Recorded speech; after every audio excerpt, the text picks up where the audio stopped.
My job as a futurist is really to get people to think about the future.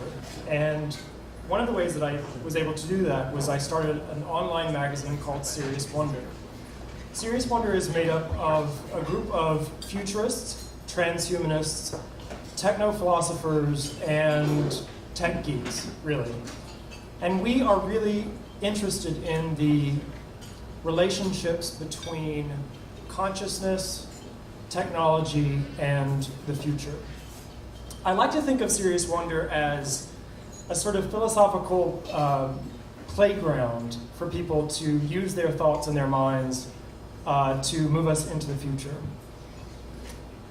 A space really for the unconscious future to become conscious.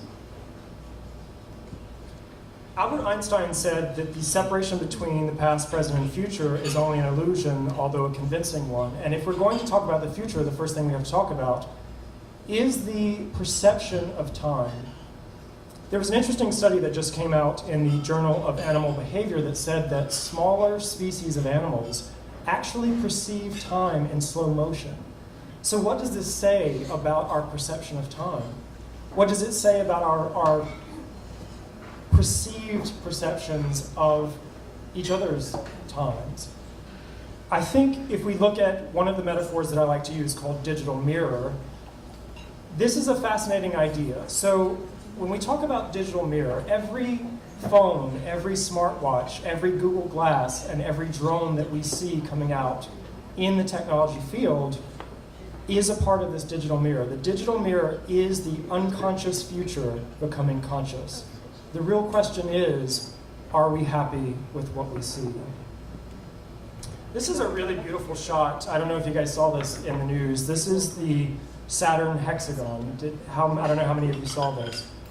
But this is actually a real picture. I didn't make this up. This isn't Photoshop. And this is something that I've been talking about on Serious Wonder quite a bit, that technology is actually a natural byproduct of the universe. The geometry, the numbers, the math, this was here before any human ever walked on this planet.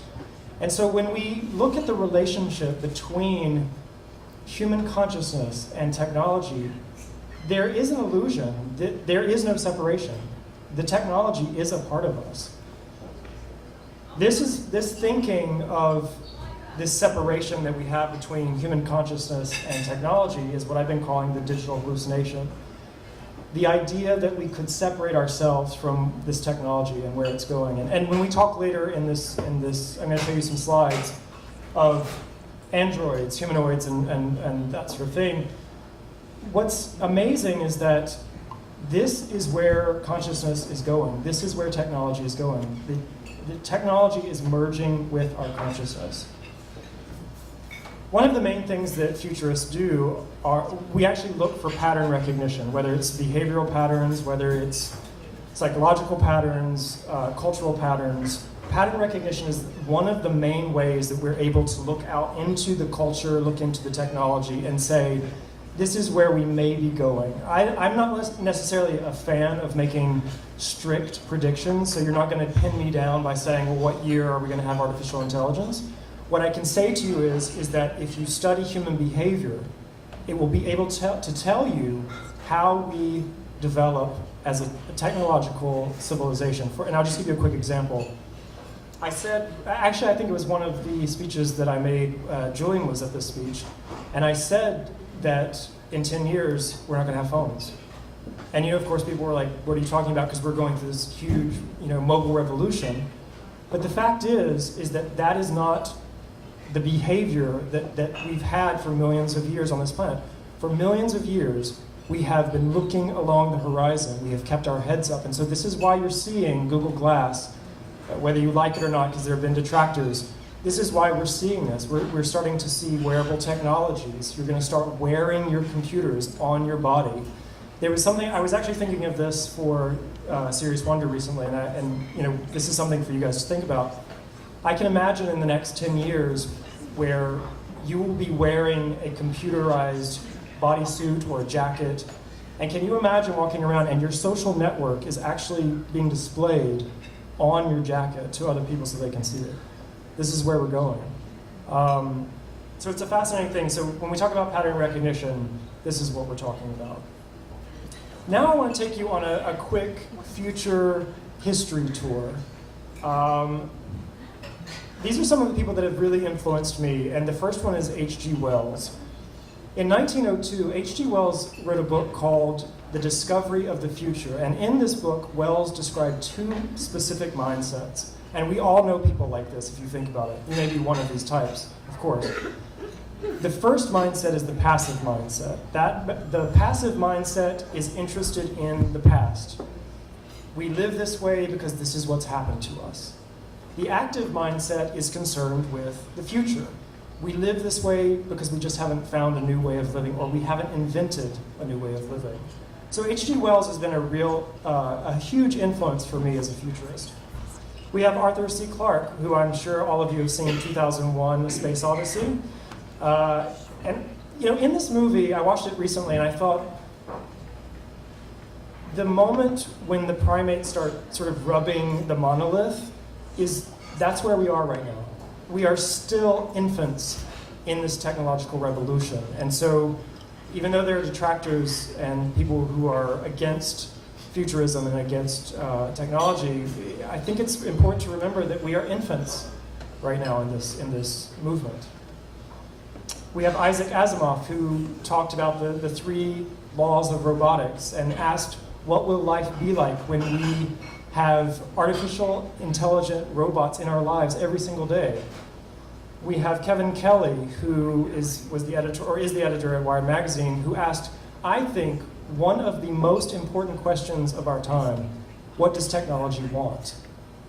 I've thought about this question a lot since I read his book, and the answer that keeps coming to me, I think technology wants to become conscious, and I think that's where it's headed. And if Ray Kurzweil, who is the next person that's sort of been a big influence, who is Google's futurist now, if he has anything to do with this, technology will become conscious. Ray has written extensively on the idea of the technological singularity, which is the moment where artificial intelligence becomes greater than human intelligence and may, in fact, take over the world. Then we have somebody that a lot of you may have never heard of. His name is Nick Bostrom, and he's an Oxford philosopher. And Nick came up with a really fascinating theory that we may be living in a simulated universe. Now, this is really far down the rabbit hole, so go back to your drinking if you're not interested in this. But what's so fascinating about his theory is what he's saying is that if technology has happened here on this planet, more than likely, because our universe is so huge, it's happened somewhere else before. And if that's the case, a more advanced intelligent civilization may have decided that it wanted to create what he's calling an ancestor simulation. And in fact, there is some proof in string theory and codes that we're finding in string theory that this may in fact be true. Is that depressing? I don't know. We have to talk about that. So now I want to do a sort of rapid fire through the history of futurism so that we can see what I'm talking about in detail. This is an image from 1957, and the thing that's so fascinating about this, two things. The ad itself, I don't know if you can read that underneath it, but it says, electric cars will be driving themselves. That's the gist of this ad. And of course we know that now, because of Elon Musk and Tesla Motors, and because of Google driverless cars, we have this technology. Took a while, but we have it. The next thing I thought was really brilliant was this ad for, I think it was this 1956, for moving sidewalks. We've all seen this in airports. So that's just another example of how futurism has evolved.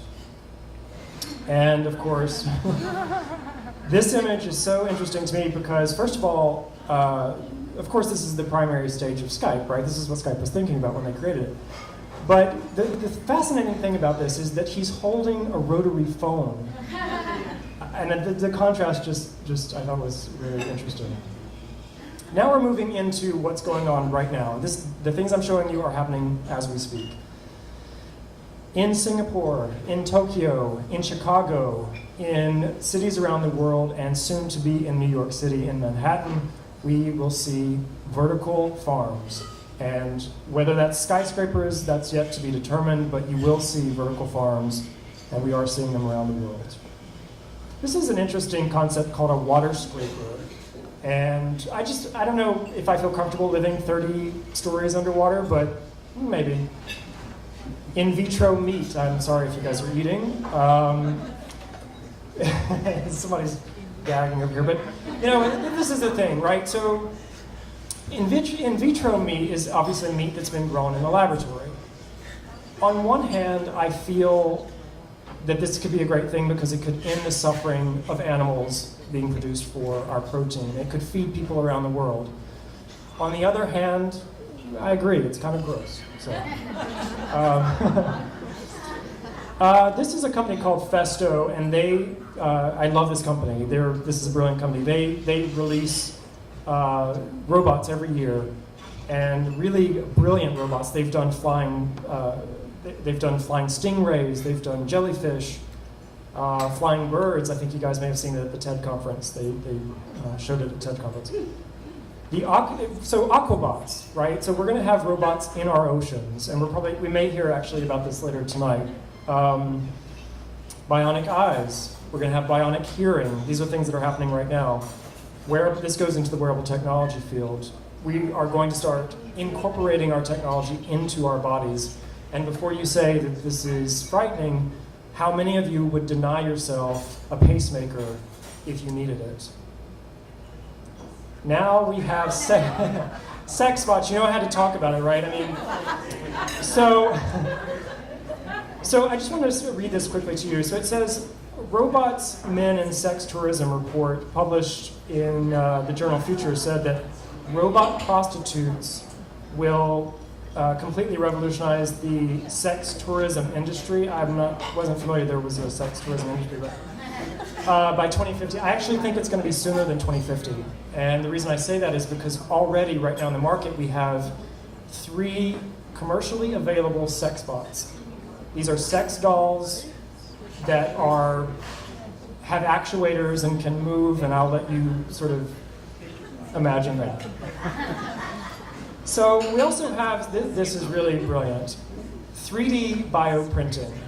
And the thing that makes this so important, and this is happening now, is that you could take your stem cells and 3D print a heart, a liver, lungs, not a brain yet, we're not that advanced. But you could store this, and I do think we'll see this in the future. You can store these organs in a factory so that if you're in a car accident, if you have heart failure, you can harvest those from the factory and use them within 24 hours. And of course, you won't have to be on anti-rejection medication for the rest of your life. This leads us into the field of longevity in the futurist field and gets into the idea of transhumanism. A friend of mine, Zoltan Istvan, actually wrote an article recently for Huffington Post where he presented the idea, when do we have the first transhuman Olympics? It's a valid question because we know, athletes are being caught using drugs. And so when do we allow humans to experiment and see how far they can actually go with their bodies? And this is part of the transhumanist movement. And of course, the last slide is what you've all been waiting for, the flying car. It doesn't matter what I tell people. I can go on about 3D bioprinting. The first thing they say to me, yeah, but what about my flying car? Well, this is 1947, and this is not the flying car that we're looking for, I can tell you. What I can tell you is that lighter than air floating transportation is where we're going. The way this is going to work is we're going to have compressed helium. We're going to use metallic microlattice. This is actually the lightest material structure in the world. And I'm just telling you right now, that image, the guy that took this image is going to be so famous and when it goes down in history. But Boeing and General Motors owns the laboratory that did this, so you can imagine where this is going to go. We're going to be making planes out of this. We're going to be making individual transportation that is lighter than air. That is a little bit of a misnomer. It's not actually lighter than air, but the materials are light enough that if we use compressed helium, we could have vertical lift and use solar power to basically have your floating car finally. So I just wanted to, and also this product, Airloy, is part of this as well that we could use to build the lighter than air. So thank you so much. If we have time for questions, I'll take a few questions. One of the metaphors that I like to use called digital mirror. This is a fascinating idea. So when we talk about digital mirror, every phone, every smartwatch, every Google Glass, and every drone that we see coming out in the technology field is a part of this digital mirror. The digital mirror is the unconscious future becoming conscious. The real question is, are we happy with what we see? This is a really beautiful shot. I don't know if you guys saw this in the news. This is the future is only an illusion, although a convincing one. And if we're going to talk about the future, the first thing we have to talk about is the perception of time. There was an interesting study that just came out in the Journal of Animal Behavior that said that smaller species of animals actually perceive time in slow motion. So what does this say about our perception of time? What does it say about our perceived perceptions of each other's times? I think if we look at interested in the relationships between consciousness, technology, and the future. I like to think of Serious Wonder as a sort of philosophical playground for people to use their thoughts and their minds to move us into the future. A space really for the unconscious future to become conscious. Albert Einstein said that the separation between the past, present,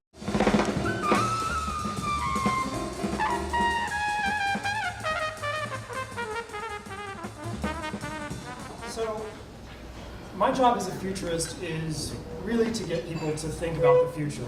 And one of the ways that I was able to do that was I started an online magazine called Serious Wonder. Serious Wonder is made up of a group of futurists, transhumanists, techno-philosophers, and tech geeks, really. And we are really pattern hexagon. I don't know how many of you saw this.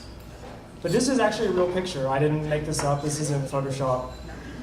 And this is something that I've been talking about on Serious Wonder quite a bit, that technology is actually a natural byproduct of the universe. The geometry, the numbers, the math, this was here before any human ever walked on this planet. And so when we look at the relationship between human consciousness and technology, there is an illusion